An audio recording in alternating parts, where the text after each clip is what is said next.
मैं हु, हुम, विच का यूज करूंगा वन बाय वन, तो मैंने यहां पर हु यूज किया और उसके बाद मैंने एज इट इज यूज कर दिया, हु हैज अचीव्ड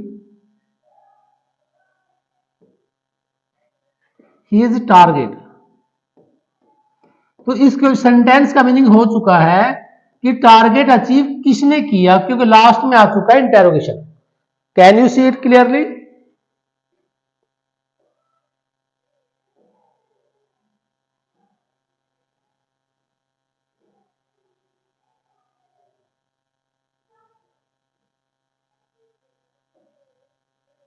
हाँ जी,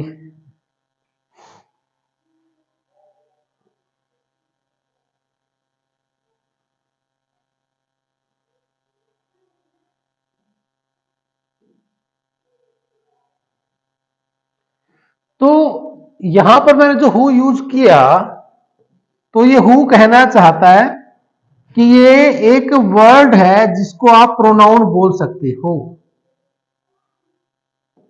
जिसे आप क्या बोल सकते हैं, प्रोनाउन। अब क्यों प्रोनाउन है? क्योंकि सर आपने नाउन के प्लेस पर यूज किया है हु, तो जब आप नाउन के प्लेस पे यूज करते हैं उसे आप बोलते हैं प्रोनाउंस। अब इंटेरोगेटिव कैसे हो गया? क्योंकि इसके अंदर आपने यूज किया इंटेरोगेशन, तो इसीलिए इस वर्ड को आप बोलेंगे sir this is interrogative pronounce. Same अगर आप ऐसा कहें, अगर इसी सेंटेंस की बात कर ली जाए कि सैम ने अचीव किया, क्या अचीव किया सैम ने? टारगेट अचीव किया। आपने क्या अचीव किया? टारगेट।